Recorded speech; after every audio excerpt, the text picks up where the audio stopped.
shocking account now about how Bowe Bergdahl was what he was up to while being held by the Taliban. New documents obtained by Fox News show that he declared himself a warrior for Islam, even taking part in AK-47 target practice with his captors and playing soccer with them. Former Deputy Assistant Attorney General Tom Dupree joins us with reaction from our D.C. Bureau this morning. Tom, nice to see you this morning. Welcome to the show. Thank you. Good morning. Now, if they go the route of court-martial and they end up charging Bowe Bergdahl, what would be the next step?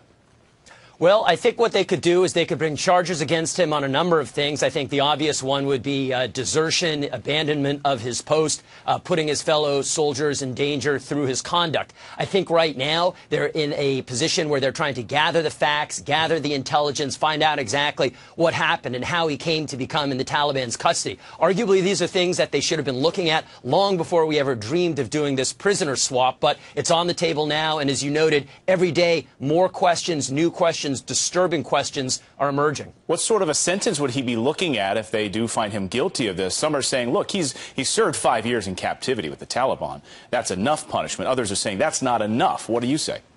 Right. You know, I think it depends on the facts. If it turns out that he knowingly, voluntarily deserted his post, I think that's a very serious offense. And as a prosecutor, I probably would be inclined to pursue that.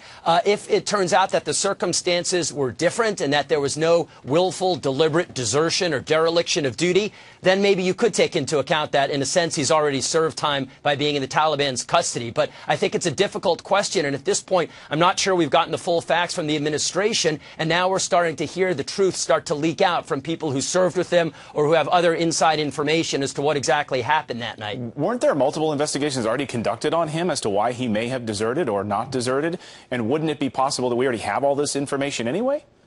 It's possible we have it.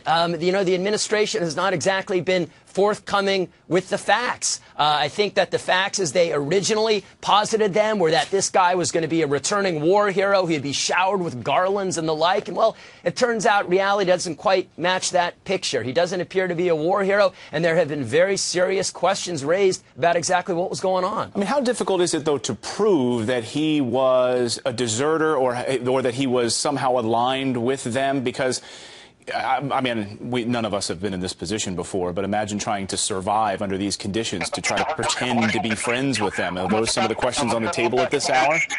I would imagine so. There's no question that, at least in some of these situations, we've learned that there's the so-called Stockholm syndrome, where people either forge an affinity with their captors, either because